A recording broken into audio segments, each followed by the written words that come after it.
Lord खुदावंद यीशु मसीह में आपकी सलामती हो। खुदावंद आपको बरकत दे और अपने जलाल के लिए इस्तेमाल करे।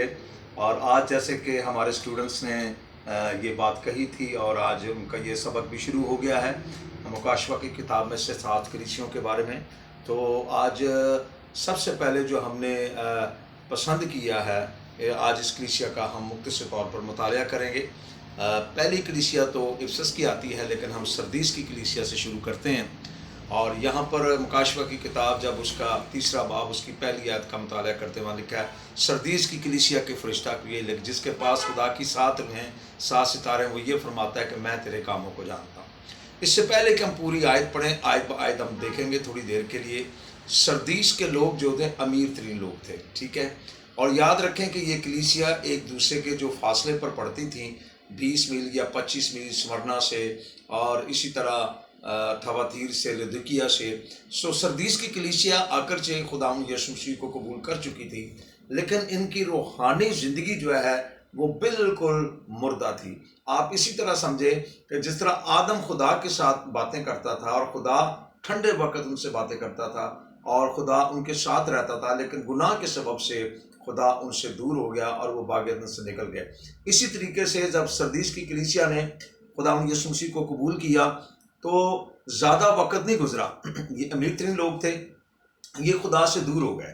और वहाँ पर जो एक लफ्ज़ इस्तेमाल हुआ है यहाँ पर, यह लिखा है कि सरदीस की कलीसिया के फरिश्ता को, यानी कि वहाँ का जो पासबान था, वहाँ पर जो खादम था, उसको मुखातब किया गया। और खुदा मुखातब ही से ये अल्फाज कह रहा है पहले ही कि मैं तेरे कामों को जानता हूँ कि तू अपने आप को जिंदा कहलाता है क्या मुर्दा। इससे साफ जाहिर है कि सरदीस की कलीसिया रूहानी तौर पर डेड हो चुकी थी। हालेलुया, मुकम्मल तौर पर रूहानी तौर पर ख़त्म हो चुकी थी।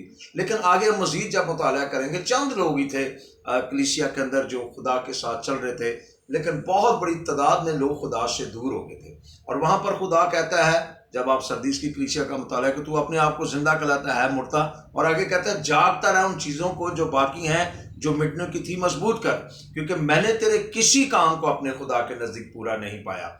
अब देखें, ज़्यादातर खुदा सरदीस के लोगों को कह रहा है कि मैंने तेरे किसी काम को अपने खुदा के नज़दीक पूरा नहीं पाया। इसका मतलब यह है कि ये कलीसिया खुदा की मर्जी ना पूरी कर पाई, खुदा की मर्जी के माफिक ना चल पाई।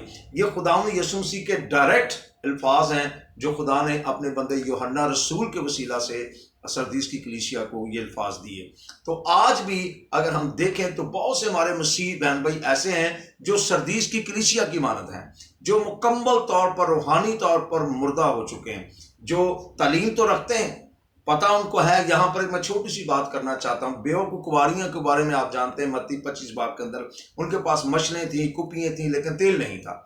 आज बहुत से मसीह ऐसे हैं जो खुदा की मर्जी को पूरा नहीं कर पा रहे। वो खुदा के कलाम को भी पढ़ रहे हैं, वो दुआएं भी कर रहे हैं, वो कुशड़ पे भी जा रहे हैं, वो सेमिनार पे भी जा रहे हैं, लेकिन खुदा की मर्जी को पूरा नहीं कर पा रहे।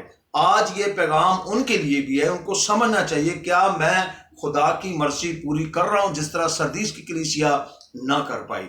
और खुदावंद यीशु मसीह आगे कहते हैं पस याद कर, 3री आयत में लिखा है पस याद कर कि तूने किस तरह तालीम पाई और सुनी थी। यहाँ पर तालीम का भी मसला है कि पस याद कर कहाँ से तूने तालीम पाई या क्या तालीम थी तेरे अंदर और तू बिल्कुल दूर हो गया मुझसे। और एक और अल्फाज यीशु मसीह ने कहे जो हमने पहले पढ़े, जागता रहा उन चीज़ों को जो बाकी हैं, जो मिटने की थी मजबूत कर। इसका मतलब है अपने आप को मजबूत कर, अपने आप को पवस्त कर उनमें। तो लिहाजा सरदीस की कलीसिया जो है मुकम्मल तौर पर खुदावंद के साथ वफादार नहीं थी, और इसलिए खुदावंद को इस तरह के अल्फाज कहने पड़े। हालेलुया। और यहाँ पर यीशु मसीह ने कहा पस याद कर कि तूने किस तरह तालीम पाई और सुनी थी और उस पर कायम रहे। हालेलुया। आज मुझे और आपको देखना है, क्या हम खुदा के साथ वफादार हैं? क्या मैं खुदा की मर्जी पूरी कर रहा हूँ? कहीं मैं भी तो मुर्दा तो नहीं हूँ। सरदीस की कलीसिया के पास पैसा भी बहुत था, लेकिन रूहानी तौर पर वो खुदा की मर्जी ना पूरी कर पाए। सो खुदावंद आपको बरकत दे। छोटे से पैगाम के लिए हम खुदावंद की शुक्रगुजारी करते हैं कि किसी स्टूडेंट्स ने मुझे कहा था कि इन आयतों के ऊपर पादरी साहब बात करें, तो आगे इसका दूसरा हिस्सा भी मैं आपके सामने बहुत जल्द पेश करूंगा। सो मुतालिया जारी रखें, सुबह दुआ करें, खुदावंद आपको बरकत दे। आमीन।